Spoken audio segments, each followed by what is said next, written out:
PS 플러스 5월 게임 카탈로그 첫 번째로 소개할 게임은 바로 2018년 최고의 게임 레드데드 리뎀션 2입니다. 뛰어난 그래픽과 캐릭터, 무엇보다 살아 숨쉬는 세계를 구현해낸 극한의 오픈월드가 강점인 게임인데요. 이게 어느 정도냐 하면 자연 생태계의 약육강식을 제대로 구현해놔서 동물들끼리 서로를 잡아먹거나 도망치고 NPC들이 식사를 하면 그릇에 있는 음식들이 조금씩 줄어드는 등 엄청난 디테일을 보여줍니다. 거기다 필드에서 다양하게 일어나는 랜덤 이벤트나 사건들을 겪게 되면 제대로 만들어진 오픈월드라는 게 어떤 건지 이해할 수 있게 됩니다. 때문에 맵을 이잡듯이 뒤져서 탐험하고 미스터리 스팟이나 폐가 등을 찾아다니는 재미도 만만치 않아서 탐험과 모험을 좋아하는 유저라면 너무나 재밌게 즐길 수 있습니다. 디테일이 상당하기 때문에 서부개척 시대를 고스란히 구현해놓은 마을과 사람들도 볼거리 중 하나죠. 물론 이런 디테일의 문제는 유저를 불편하게 해서라도 자신들이 만든 디테일을 보여주려고 하는 데 있는데요. 레드데드 리뎀션은 빠른 이동도 없고 말도 느리며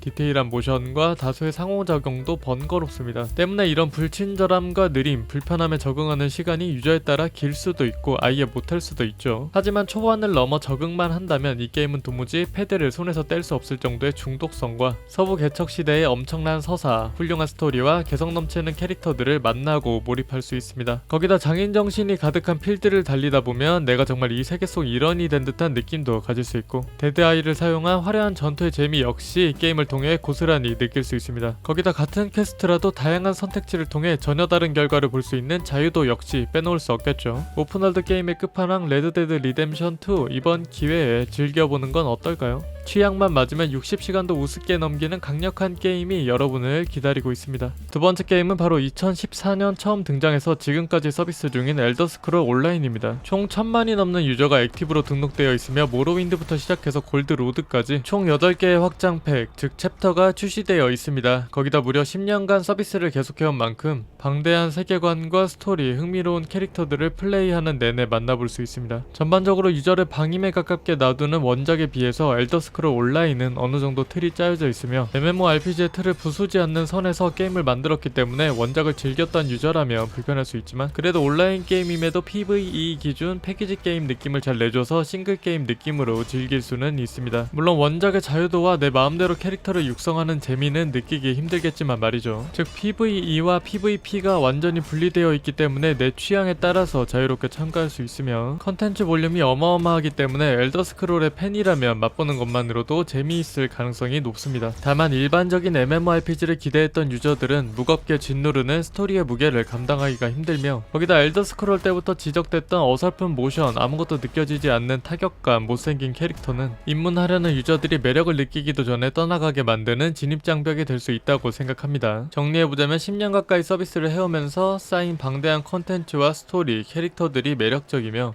PVE만 떼놓고 보면 마치 패키지 게임을 즐기는 것 같은 느낌을 받을 수 있는 훌륭한 구성을 갖고 있지만 어색한 모션, 어설픈 타격감과 못생긴 캐릭터들, 무엇보다 원작보다 낮은 자유도가 단점이라고 할 수 있겠네요.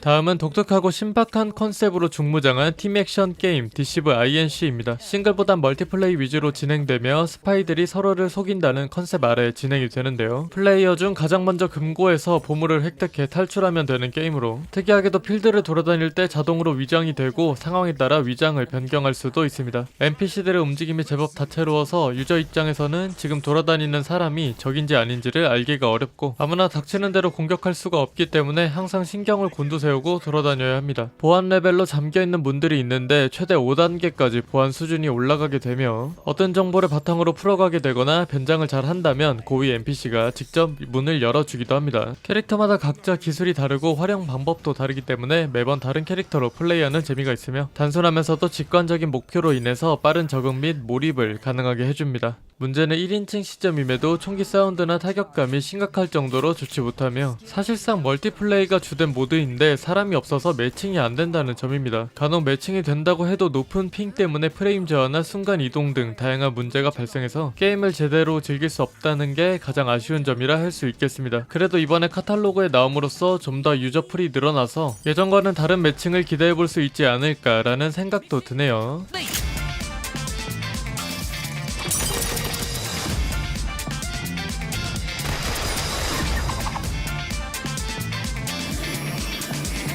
다음은 전설적인 마야광 사망 이후 로케이시티를 차지하기 위한 혈투를 다룬 크라임 보스입니다. 유저는 트래비스 베이커가 되어 다른 조직들을 제치고 로케이시티의 왕이 되어야 하는데요. 먼저 로케이시티에서 군자금을 마련하기 위해 상점을 털거나 암살, 은행털이까지 감행하는 범죄 임무, 그리고 땅 따먹기처럼 상대보다 더 많은 구역을 먹기 위해서 전투를 벌이는 대규모 전쟁이 있습니다. 전투 돌입 시 1인칭 FPS로 시점이 변하며 더 많은 영역을 차지하기 위한 혈투가 벌어지는데요. 전투에서 승리하면 상대의 영역을 우리 것으로 만들 수 있고 당연히 점령 후에도 방어전도 해야 합니다. 문제는 이 게임이 바로 로그라이크 방식을 채택했다는 건데요. 레벨업 후 해금한 능력들은 다행히 보존이 되지만 다시 1일차부터 시작하는 영역 전투는 게임의 흥미를 빠르게 잃게 만드는 주범이 될 수 있습니다. 땅 따먹기를 매번 다시 해야 하니까요. 거기다 영역 방어나 공격 모두 매번 상당한 액수의 돈이 들어가는데 이를 미션만 해서 맞추기가 점점 더 버거워집니다. 거기다 경찰들이 들이닥치면 그 지역은 공난이 돼서 다시 점령해야 하는 힘 빠지는 상황이 생겨버립니다. 사실상 로그라이크 특유의 버프가 계속 있다고 해도 동시다발적으로 들어오는 공격, 점령한 지역에서 들어오는 적은 세금, 경찰의 난입까지 도무지 해결하기 힘들 정도로 불합리한 과정들이 연달아 일어나서 클리어가 힘들 정도입니다. 뭔가 보상을 더 주던가 점령한 세력한테 좀 더 유리한 버프를 줬으면 밸런스가 잘 맞는데 그런 게 없이 다시 1일차로 돌아가 버리니 유저 입장에서는 더 플레이하고 싶은 마음이 사라지는 거죠. 여러가지 재미를 섞으려 하다 보니 오히려 과하게 섞인 느낌이 드는데 그래도 영역을 점령하고 다양한 범죄를 저지른다는 마피아 관련 컨텐츠를 전부 집어넣긴 했고 마이클 루커나 킴 베이싱어 등 유명한 배우들을 게임 내 그대로 등장시킨 것도 매력이라 볼 수 있겠습니다. 가볍게 즐겨보실 분들은 다운받아 보셔도 괜찮겠네요.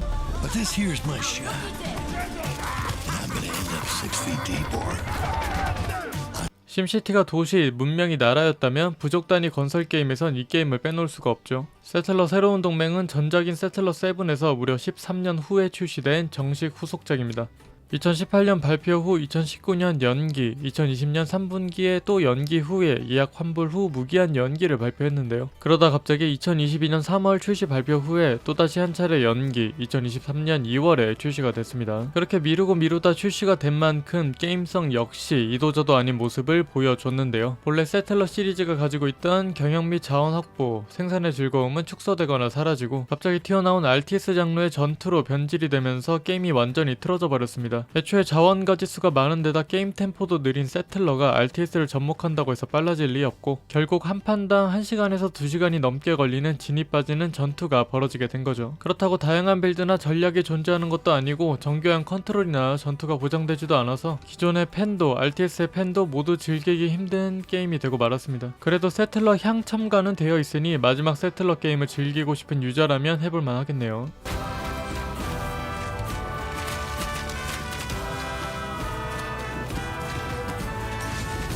다음은 소수의 조난자 집단을 이끌고 신세계에서 살아남아야 하는 게임 스트랜디드 에일리언 던입니다. 이 게임은 방대한 3D 세계와 다양한 동식물들, 습격자에게서 개복치만도 못한 조난자들을 구해야 하며 태클을 올리고 시대를 뛰어넘어 문명의 리더로 우뚝 서야 합니다. 다양한 건축과 소재 채집, 발전하는 문명 등 건설 및 생존 시뮬레이션에서 필요한 구성은 잘 갖추고 있지만 너무 느린 템포 때문에 가지고 있는 장점들이 많이 퇴색되어 버린 게임이기도 합니다. 채집을 하러 가는 것도 오래 걸리고 채집하는 것도 오래 걸리며 작업하는 것도 오래 걸리기 때문에 뭐 하나 제대로 하는데 시간이 너무 오래 걸립니다. 따라서 멀리 있는 자원은 엄두도 내지 못하고 스타팅 포인트 주변의 자원을 최대한 맛있게 먹어야 하는 운빨 요소가 훨씬 심해져 버렸죠. 거기다 주민들 AI가 상당히 모자라서 하나하나 세세하게 오더를 내리지 않으면 굉장히 비효율적인 동선을 보여주기 때문에 내 멘탈도 같이 파괴되는 효과를 얻을 수 있습니다. 그래도 테크가 올라가면서 이런 단점들도 자연스럽게 관리가 되기 때문에 초반만 버틸 수 있다면 문명처럼 시간이 순삭되는 재미를 느낄 수 있습니다. 그 초반의 지람을 버틸 수 있느냐 없느냐가 게임을 지속할 수 있는가를 가를 것 같네요.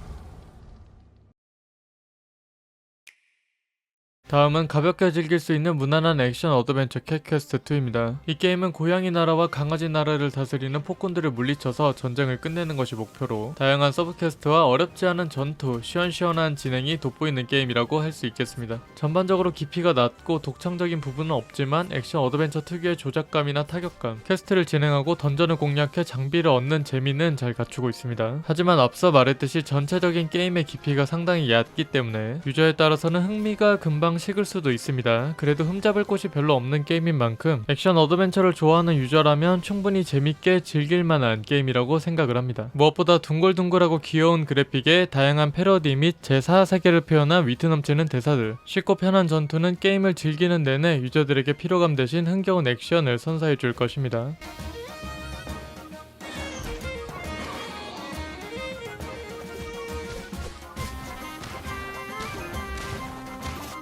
다음은 영화 레고 무비 2 출시 이후 만든 레고 게임 레고 무비 2 비디오 게임입니다. 이 게임은 기존의 레고 시리즈와는 다르게 미션 형식이 아닌 오픈월드 형식을 채택을 했으며 레고 월드처럼 아이템을 이용해서 다양한 물건들을 제작할 수 있는 부분도 갖추고 있습니다. 난이도가 굉장히 쉬운 편이고 게임 오버도 없어서 어떤 적을 만나도 긴장감 자체가 별로 없으며 캐릭터마다 고유의 기술이 있던 기존 시리즈와는 다르게 스킬을 장착하는 것으로 바뀌어서 어떤 캐릭터로 플레이해도 특색 있는 기술이 없다는 게 아쉬운 점으로 꼽힙니다. 거기다 스토리 자체가 영화 레고 무비 2를 기반으로 하고 있기 때문에 영화를 보지 않았다면 이해할 수 없는 설정이나 대사가 나온다는 것도 단점이라고 할 수 있겠습니다. 다만 레고 시리즈의 팬이거나 비록 청사진대로 만드는 거긴 해도 샌드박스나 오픈월드를 좋아한다면 한번 즐겨볼 만한 게임이 아닐까 싶네요.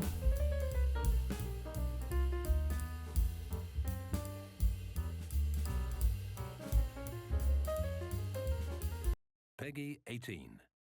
유례없는 그래픽 다운그레이드와 마케팅 설레발로 논란이 됐던 게임 와치독스가 마지막 추가 게임입니다. 2012년 E3 출시 당시의 그래픽과 PC 버전의 그래픽이 상당히 달라서 논란이 되었는데 실제로 게임을 뜯어본 유저들이 E3에서 사용된 효과들이 들어있는 폴더를 발견했고 이걸 이용해서 새로운 그래픽 패치를 추가, 출시 버전보다 업그레이드된 그래픽을 보여줬습니다. 심지어 유비 측에서 그걸 사용하면 게임에 지장이 생길 것이라 경고했었는데 오히려 프레임도 깔끔하게 잡힌 게 웃음거리였죠. 여하튼 와치독은 2013년 시카고를 무대로 에이든 피어스라는 인물이 주인공인 게임입니다. 그는 자신을 대신해 조카 레나 피어스가 사망한 사건을 계기로 자경단의 일원으로 활동하게 되는데요. 자경단 일을 하면서 레나를 죽인 범인을 찾게 되고 이내 한 명을 찾고 난 후 스토리가 시작이 됩니다. 전반적으로 오픈월드 해킹을 결합한 참신하고 독창적인 컨셉을 보여주고 NPC들의 뛰어난 AI를 통해 거리에서 키스하는 연인들이나 교통사고, 주먹질 등 다양한 모습을 보여줘서 정말 도시의 일원이 된 듯한 느낌을 주는 것도 장점 중에 하나입니다. 또 해킹으로 은신, 잠입 플레이가 가능하고 시원시원한 육탄전이나 총격전도 저마다의 재미를 잘 갖추고 있습니다. 당시 어마어마하게 흥행 중이던 GTA5를 의식해서인지 여러 부분에서 차별성을 주고자 했고 해킹을 전면에 내세운 참신한 플레이나 다양한 모습을 보여주는 NPC들의 AI로 변화를 꾀했던 게 좋았던 것 같습니다. 시리즈 중에서도 가장 좋다고 평가받는 복수 관련 스토리 및 캐릭터성은 게임에 몰입하게 만들어주고 상당히 뛰어난 경찰 AI 덕분에 전투가 긴박하게 벌어지는 점도 장점이라고 하겠습니다. 다만 역시나 뺑뺑이 돌리기에 급급한 유비식 오픈월드와 메인 스토리에 비해 퀄리티가 다소 떨어지는 서브 퀘스트들은 단점이라고 할 수 있겠습니다. 자, 오늘의 영상은 여기까지입니다. 5월 카탈로그 중에 마음에 드는 게임들은 찾으셨나요?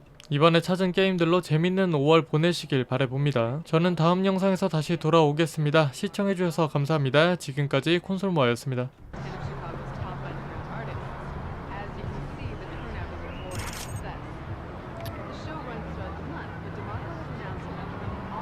Yeah, you gotta keep them moving.